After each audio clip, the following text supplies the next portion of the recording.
Au pied des Pyrénées, une imposante citadelle domine la plaine de l'Aude, Carcassonne. Bâtie sur un site hautement stratégique, la cité a longtemps été un centre de pouvoir doublé d'un carrefour commercial et culturel.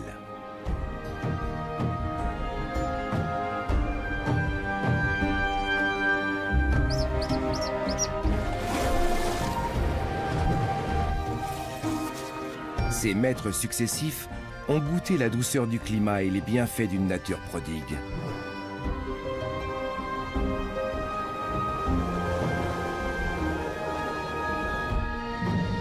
La région a vu naître un mouvement religieux inspiré des premiers chrétiens, le catharisme.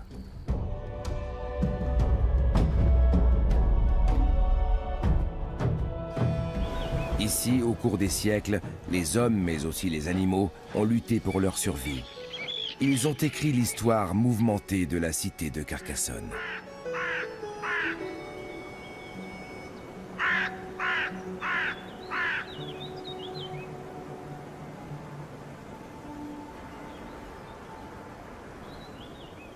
Carcassonne se trouve sur un promontoire au milieu d'une plaine baignée de soleil.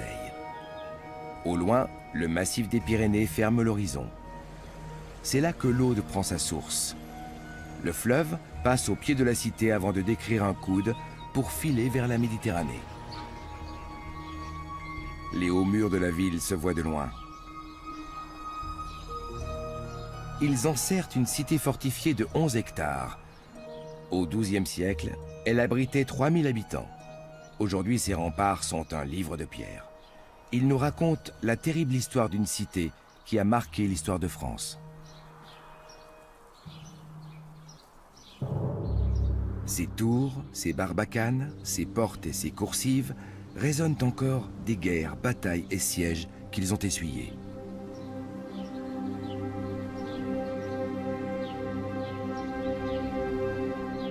La cité a été conçue pour être imprenable.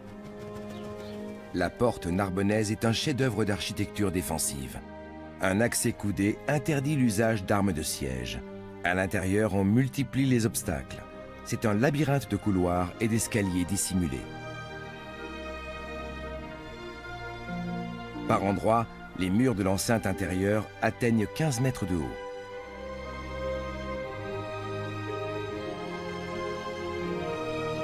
La cité est entourée de 2 remparts.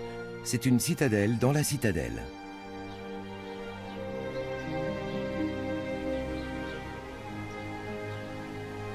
Les tours et chemins de ronde de la première enceinte sont ouverts sur la seconde. Si les assaillants y parviennent, ils sont à la merci des assiégés. Et au centre de la cité, un dernier fort protège le logis des seigneurs de Carcassonne, le château Comtal.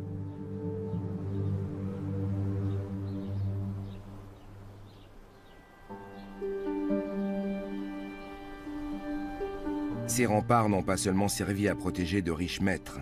Vers l'an 1000, un mouvement religieux prend racine dans la région, le catharisme. Il prêche la simplicité et le respect des animaux, et son succès défie l'autorité de l'Église catholique.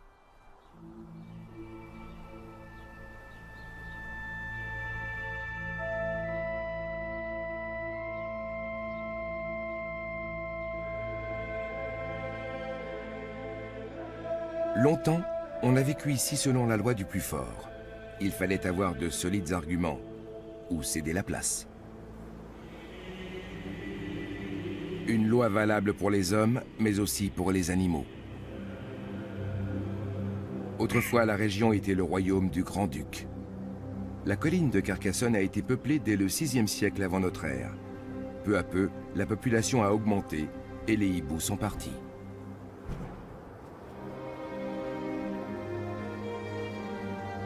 Ils se sont réfugiés dans un domaine isolé, situé à l'est de Carcassonne, le massif de la Clappe.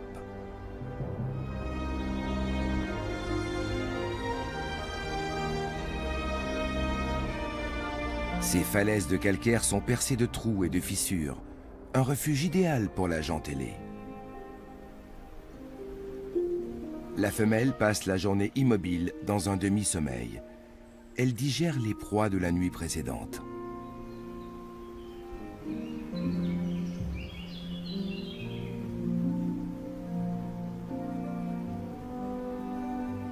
Les rapaces recrachent ce qui ne se digère pas, les poils et les os.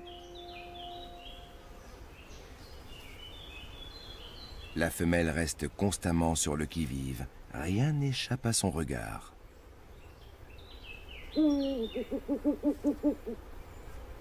Son petit a déjà des ailes. Il est même capable de chasser seul. Mais elle va s'en occuper encore 6 mois, surtout pour le protéger des dangers qui le guettent.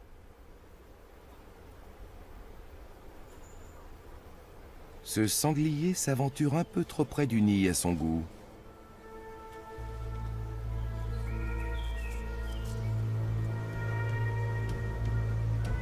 Elle passe très vite à l'attaque. Sa technique est assez inhabituelle. Le grand-duc est la plus grande espèce de rapace nocturne d'Europe, mais cette femelle n'est pas de taille à arrêter un sanglier adulte. Alors, elle cherche à le duper. C'est une manœuvre d'intimidation. Elle déploie ses ailes, gonfle son plumage et double ainsi de taille en apparence. C'est gagné. L'intrus s'éloigne.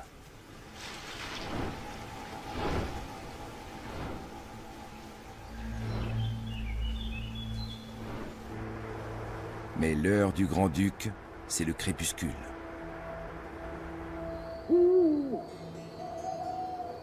Au Moyen-Âge, la nuit est le royaume du diable.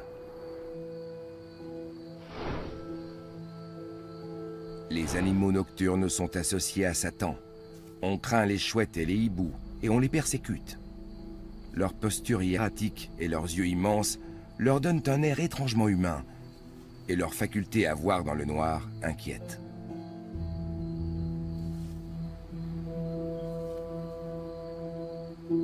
Selon un usage hérité de l'Antiquité, on les cloue parfois sur les portes des granges pour éloigner les mauvais esprits. À l'époque, l'Église catholique est jalouse de son pouvoir.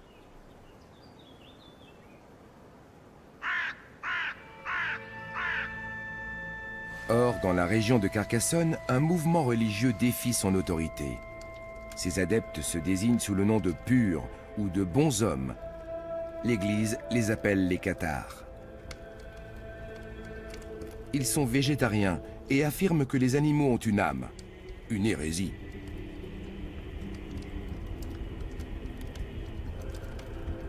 Les cathares rejettent le luxe de l'Église. Ils aspirent à la simplicité au quotidien, mais aussi dans le rapport avec Dieu. Ils ont ainsi traduit le Nouveau Testament dans la langue du peuple, l'occitan.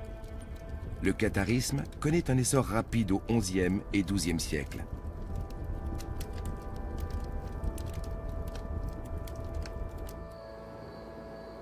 Carcassonne est l'un des bastions de la nouvelle religion.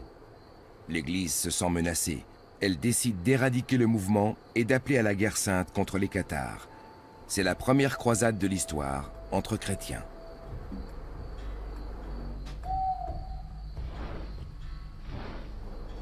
Au matin du 1er août 1209, une puissante armée se masse sur les rives de l'Aude, au pied de Carcassonne. La citadelle tombera en moins de 3 semaines.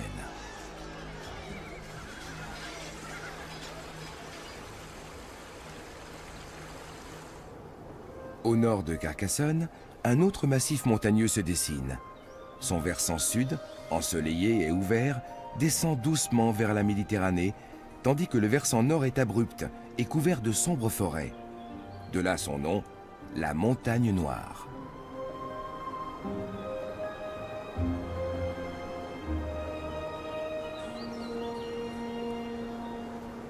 C'est l'habitat de prédilection des sangliers.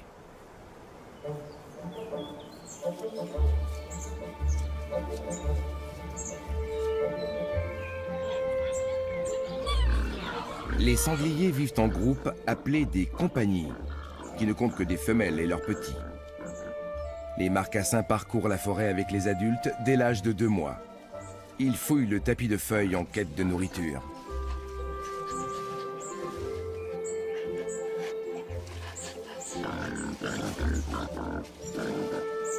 Du moins quand les adultes leur en laissent la possibilité. Heureusement, les petits peuvent toujours se rabattre sur le lait de leur mère.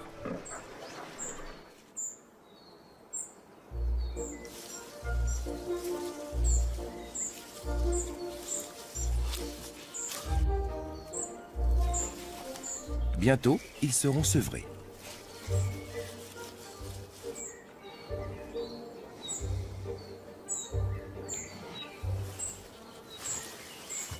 Mais d'ici là, mieux vaut rester près d'elle, car elle sait dénicher de délicieuses friandises sous les feuilles.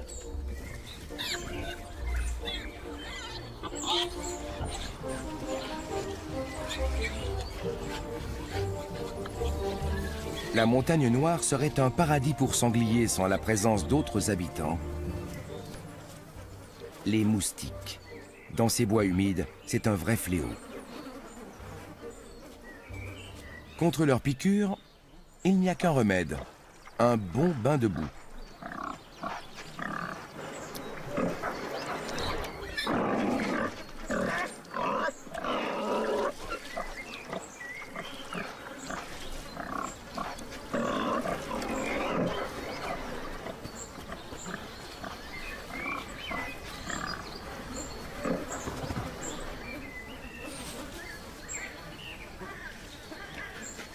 Les mâles vivent seuls une grande partie de l'année. Si un jeune rival s'approche d'un vieux solitaire, il est bien vite chassé. Les défenses du mâle peuvent blesser, voire tuer un homme.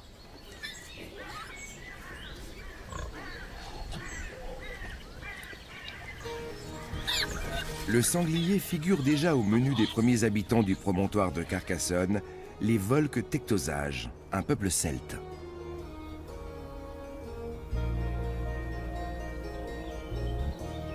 Ils cultivent les plateaux de la montagne noire et creusent des galeries dans la roche. Fer, cuivre et plomb, le massif abrite de nombreux gisements que les hommes exploitent dès l'âge du fer. Les ressources de la région attirent bientôt la convoitise d'une grande puissance voisine. Vers 120 avant notre ère, Rome envahit le sud de la France.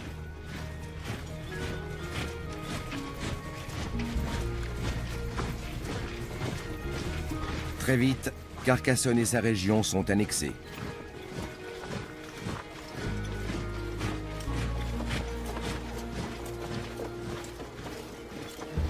Les Romains aménagent les territoires conquis. Ils bâtissent une voie de 300 km qui relie Narbonne à Bordeaux en passant par Toulouse, la Via Aquitana. C'est un axe de communication majeur entre l'Atlantique et la Méditerranée.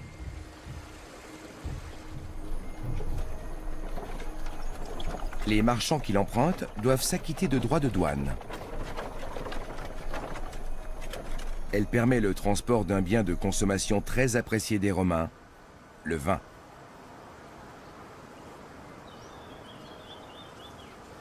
La cité s'enrichit considérablement grâce à ce commerce.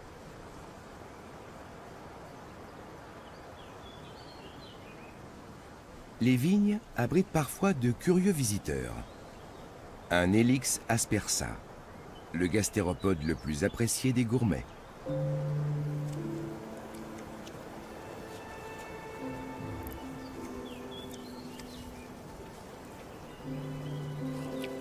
Les escargots sont hermaphrodites. Ils produisent à la fois des spermatozoïdes et des ovules. Mais pour se reproduire, il faut tout de même trouver un partenaire.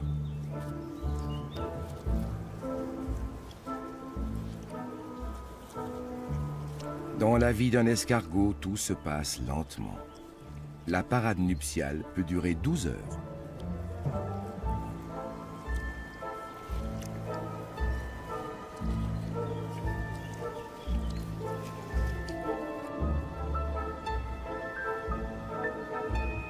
Les organes reproducteurs de l'escargot se trouvent sous le ventre. Les deux partenaires se fécondent l'un l'autre.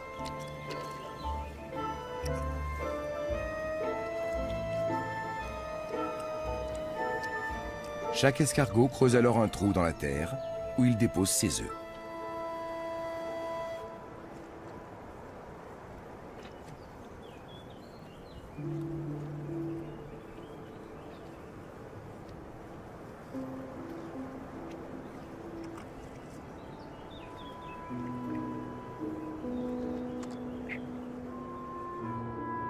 Quelques semaines plus tard, de minuscules escargots en sortent. Ils ne sont pas plus gros qu'un grain de riz. Leur peau et leurs coquilles sont encore translucides.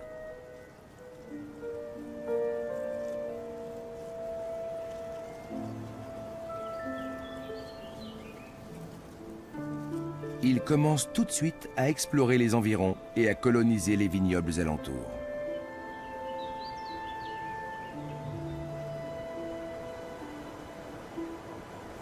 Le vin est l'une des fiertés du terroir local. Mais c'est l'Aude qui prête vie à la cité. Les Tectosages et les Romains tiraient déjà parti de cette eau pure descendue des Pyrénées.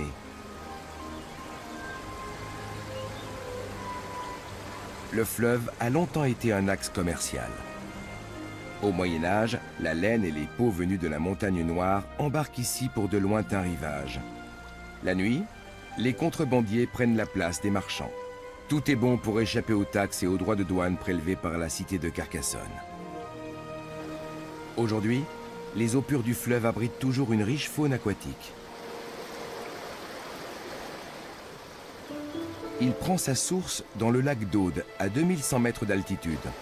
Son eau est fraîche, claire et bien oxygénée grâce au courant rapide qui le mène dans la vallée. Un environnement idéal pour la truite. Pour chasser, elle se maintient à contre-courant. Elle économise ainsi ses forces tout en guettant d'éventuelles proies. Elle se nourrit aussi d'insectes posés à la surface de l'eau.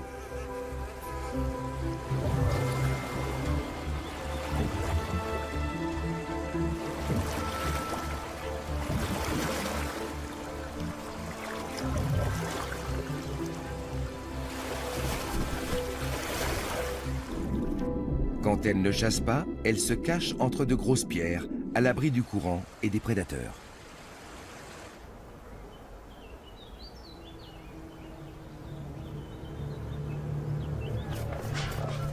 Au 5e siècle, les Wisigoths assiègent Carcassonne. La cité possède alors déjà une première série de remparts érigés par les Romains. Les tours sont bâties très proches les unes des autres pour se protéger mutuellement.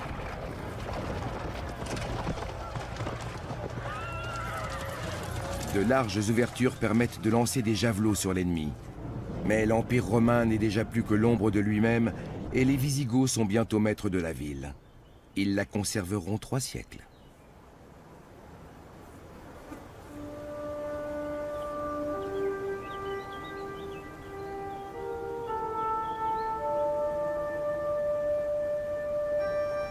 Au début du 8e siècle, la région est de nouveau envahie, cette fois par le sud.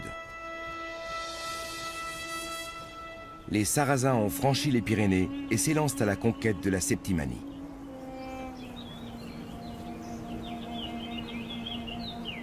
Leur élan est brisé à Toulouse en 721, mais ils multiplient les raids dans la région.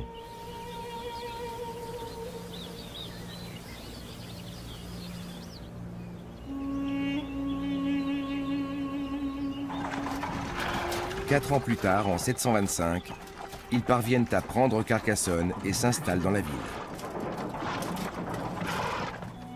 Les conquérants apportent ici leur passe-temps favori, la fauconnerie.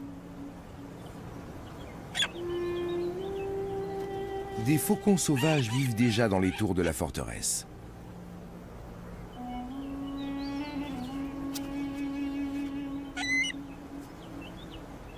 La cité est reprise par les Francs moins de 30 ans plus tard, en 752. Mais les rapaces des Sarrasins demeurent. Les faucons nichent toujours dans les remparts.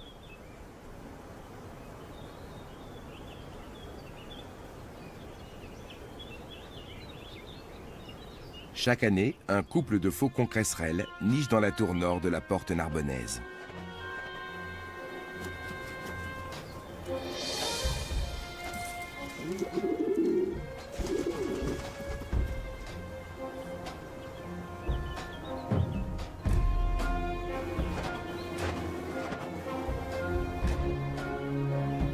Les corbeaux se méfient des faucons.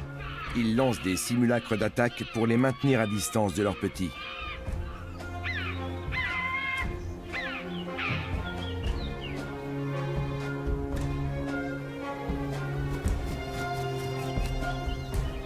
Mais les faucons ont aussi une famille à nourrir. Les petits ont éclos depuis quelques jours.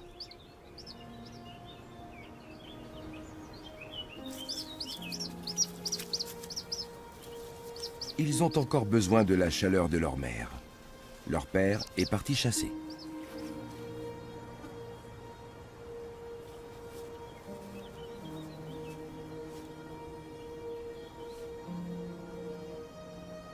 Les environs de Carcassonne sont riches en proies.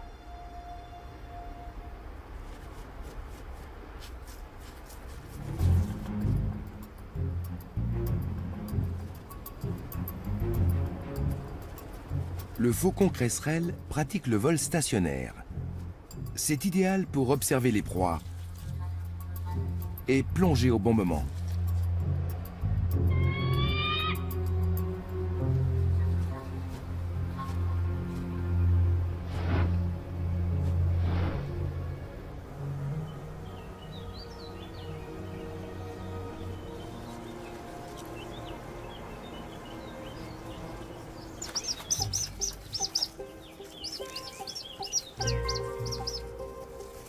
La vie des fauconneaux tourne tout entière autour de la nourriture.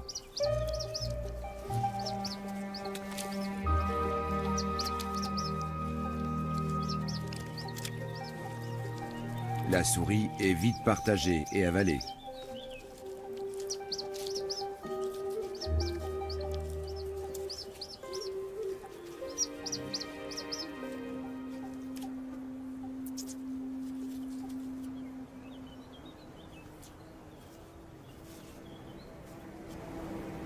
Au XIe siècle, Carcassonne est à nouveau l'objet d'une lutte de pouvoir.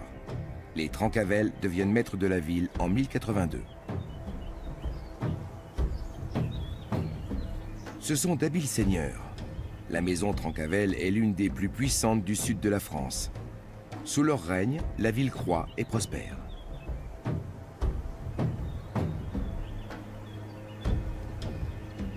Les Trencavel décident de bâtir leur demeure sur le point culminant de la colline. Ce sera le château comtal. Au cœur du bâtiment, des fresques immortalisent les hauts faits de la dynastie. En 1101, Bernard Hatton Trencavel part en croisade délivrer la Terre Sainte.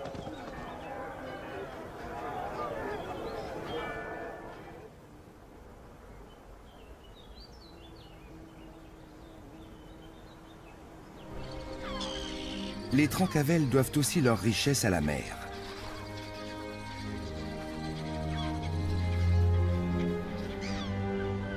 La Méditerranée se trouve à 60 km de la ville.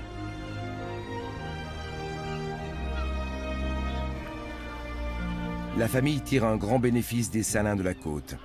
À l'époque, le sel est un moyen de conserver les aliments. C'est un produit difficile à obtenir et coûteux. Le mot salaire vient d'ailleurs du latin solarium, la ration de sel que l'État romain fournissait à ses légionnaires.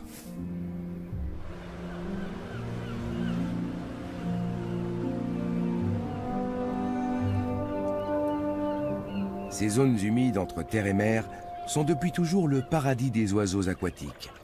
Au début de l'été, de nombreuses espèces viennent nicher ici.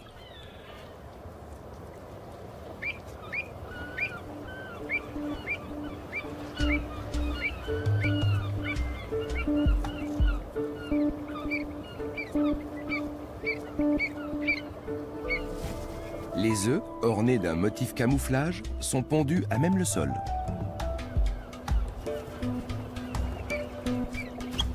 Sur ces petites îles, le danger ne peut venir que par voie de terre.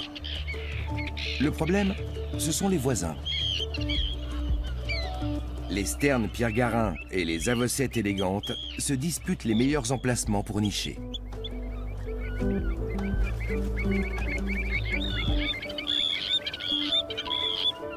Mais leur rivalité s'arrête là car elles n'ont pas le même territoire de chasse. Les avossettes fouillent les salins en quête de petits crabes.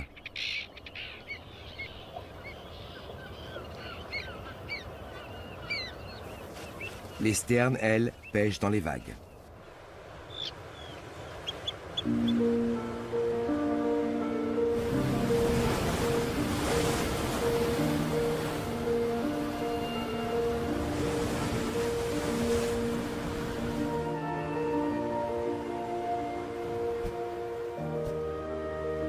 Chez les sternes naines, le mâle ne chasse pas seulement pour se nourrir.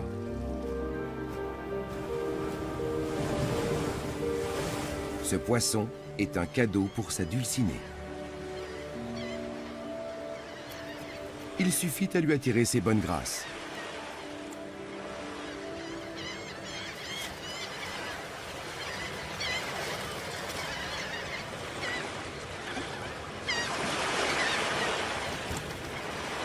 La sterne naine ne construit pas de nid qui ne ferait qu'attirer l'attention sur les œufs.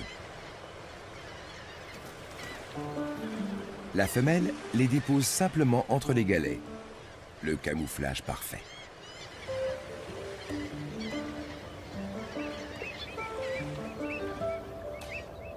Dans les salins, les petites avocettes ont déjà éclos.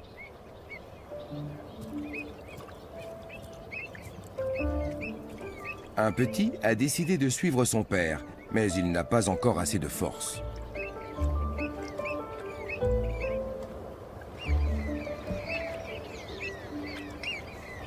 Il vaut mieux rester en sécurité avec ses frères et sœurs sous l'œil de sa mère pour apprendre à se nourrir seul.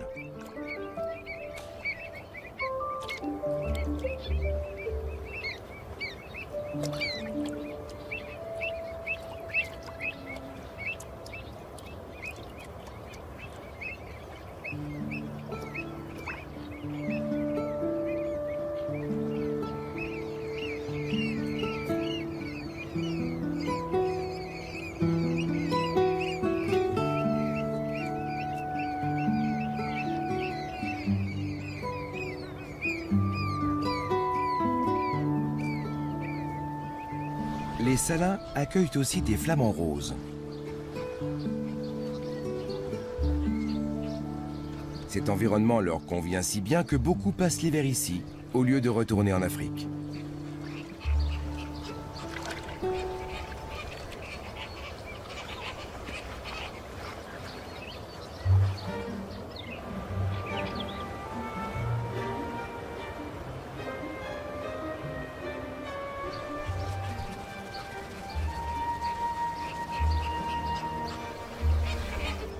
Jadis, les ouvriers travaillaient ici comme des forçats, pour un salaire de misère.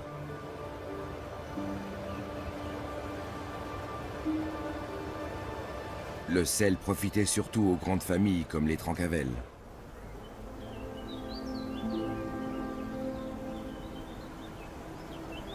Au Moyen Âge, l'Église catholique est elle aussi une institution riche et puissante. Elle perçoit un impôt obligatoire auquel est soumise toute la population, la dîme. Au XIe siècle, des prédicateurs itinérants dénoncent l'avidité et le luxe de l'Église.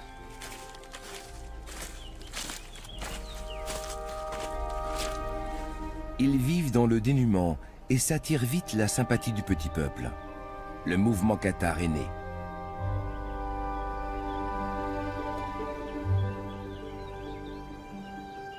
Le vicomte de Carcassonne s'appelle alors Raymond Roger Trencavel. Il est catholique, mais il a de la sympathie pour la doctrine des cathares et les tolère dans sa cité.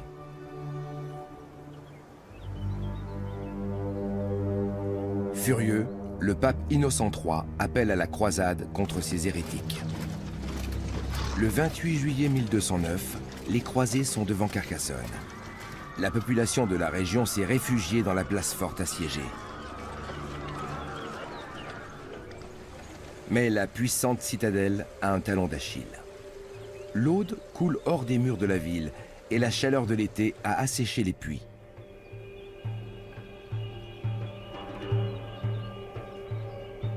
C'est la soif qui fera tomber Carcassonne. Un problème que ne connaît pas la Tarente du Midi. La sécheresse ne la dérange pas. Elle peut vivre des semaines sans absorber une goutte d'eau.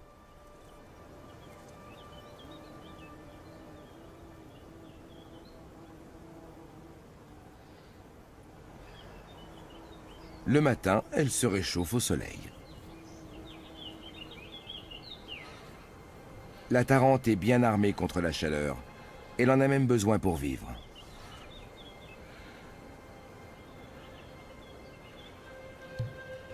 Comme tous les lézards, les tarantes peuvent perdre leur queue pour échapper à un prédateur.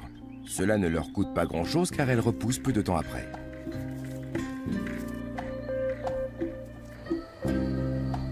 Ces lézards chassent la nuit.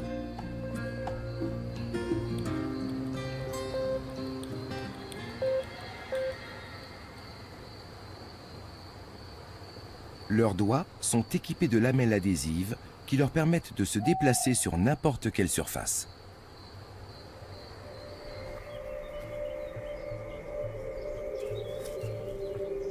Les tarantes chassent principalement à l'affût. Leur point fort, c'est la patience. Ce papillon imprudent n'a pas remarqué les petits prédateurs.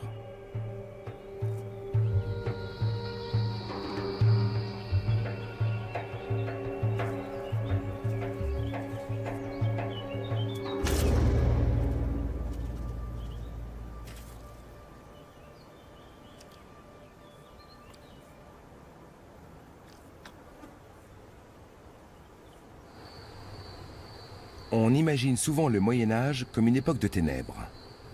C'est en partie vrai, au sens propre du terme, car les sources de lumière sont rares.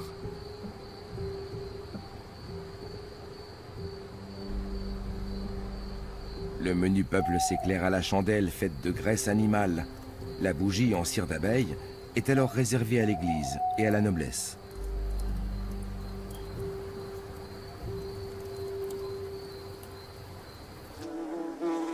Tout monastère possède ces ruches. Elles existent encore aujourd'hui à Carcassonne.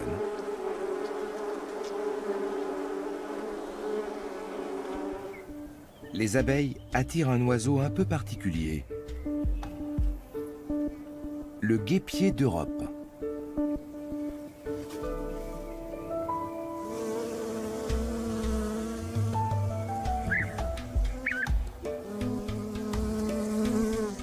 Il se nourrit principalement de guêpes, d'abeilles et de frelons. Dans les airs, c'est un véritable acrobate.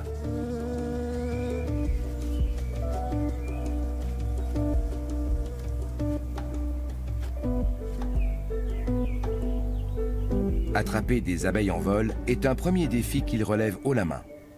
Le second, c'est de ne pas se faire piquer. Le guêpier frappe l'insecte contre une surface dure pour enlever le dard. Une technique qu'il est le seul à maîtriser.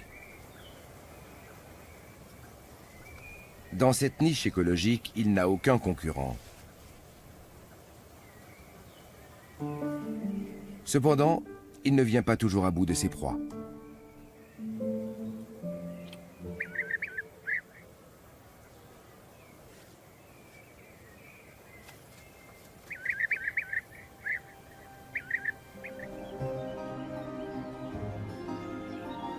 Au début du XIIIe siècle, l'Église appelle à la croisade contre l'hérésie. Les cathares se réfugient derrière les hauts murs de Carcassonne.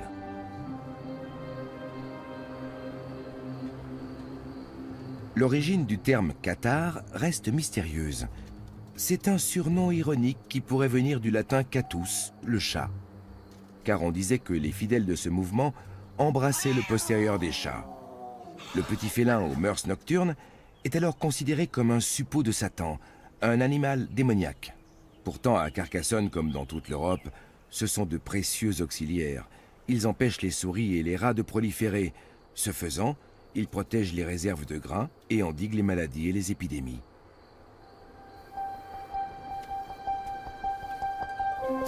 Mais l'homme ne se montre guère reconnaissant.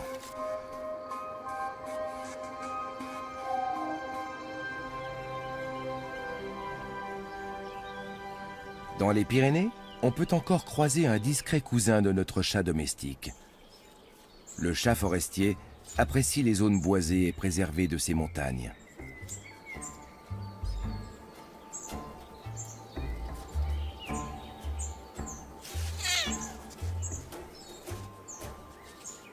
Les chatons quittent déjà la tanière pour jouer à la chasse aux rongeurs.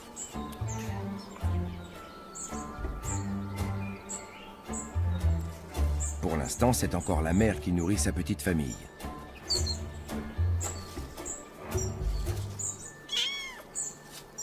Quand elle part chasser, elle laisse ses petits seuls. Son territoire s'étend assez loin en altitude, jusqu'aux pentes enneigées.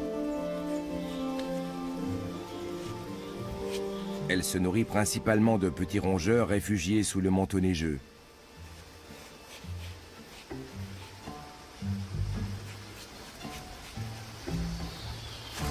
Sa tactique consiste à trouver un emplacement sec et à patienter.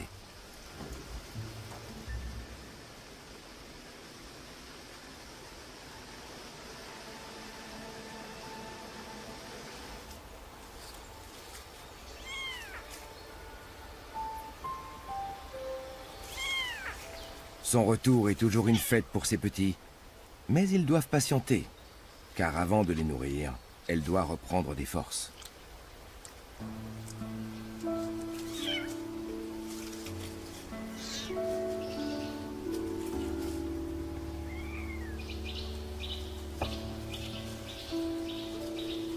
Le calme revient avec la tétée. Le sevrage commence dès l'âge d'1 mois.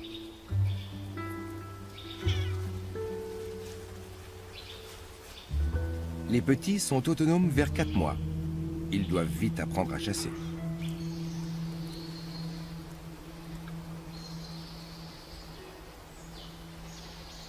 Et on apprend toujours mieux en jouant.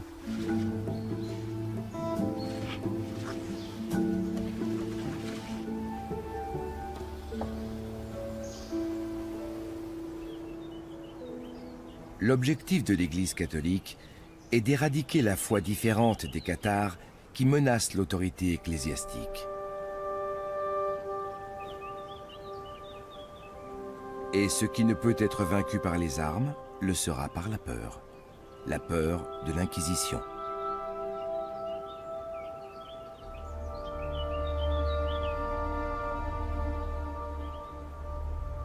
Surveillance, interrogatoire, torture. Tous les moyens sont bons pour obtenir les noms des hérétiques ou de leurs sympathisants.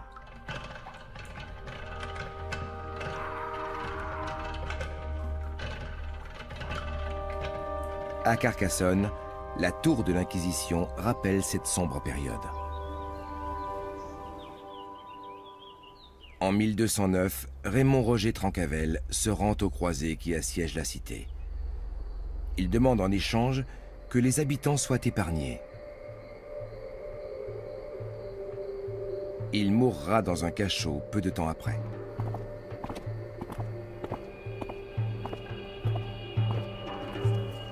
Les troupes de la croisade investissent la ville.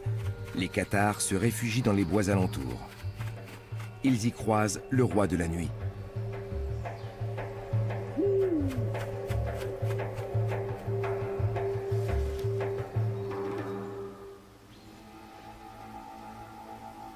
Le grand-duc, l'esprit des ténèbres. Malgré sa taille imposante, son vol est souple et complètement silencieux. Ses proies ne l'entendent jamais arriver. À l'inverse, pas un bruit ne lui échappe.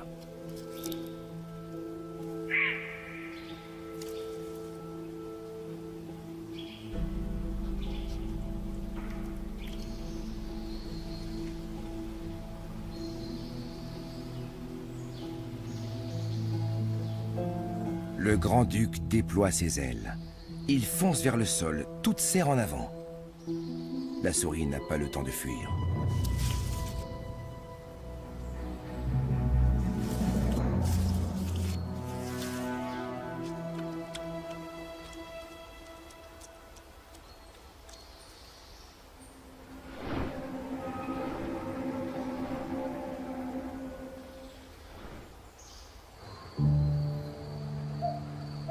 Dans les forêts de Carcassonne, l'Église catholique donne le coup de grâce aux cathares. Les croisés sèment la mort et la destruction dans la campagne environnante.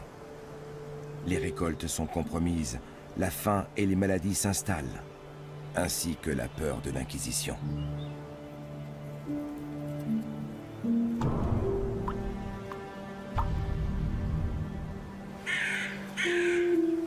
Seule une poignée de cathares parvient à s'échapper.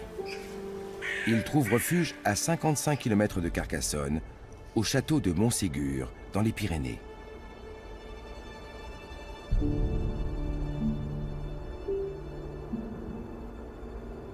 Ce sera leur dernier refuge. En mai 1243, les troupes du roi de France assiègent la forteresse. Le château perché sur des flancs escarpés ne peut être pris d'assaut. Le siège dure 10 mois. En mars 1244, le seigneur de la forteresse négocie sa reddition. Les hérétiques seront épargnés s'ils renient leur foi. Plus de 200 d'entre eux refusent.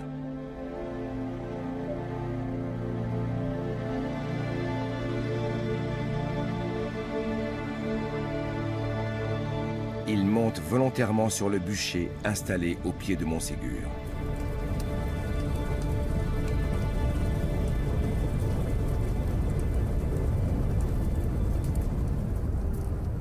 La foi cathare n'est pas totalement éradiquée, mais son élan est brisé. Elle va peu à peu s'effacer.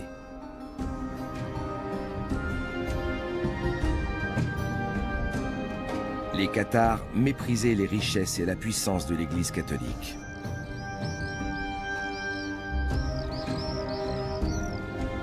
Ils prêchaient l'humilité, la modestie et le respect de la nature. Peut-être étaient-ils un peu en avance sur leur temps.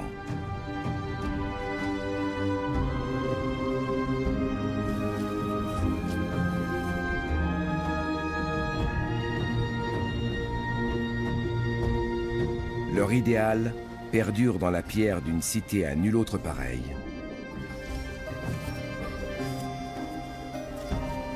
Carcassonne.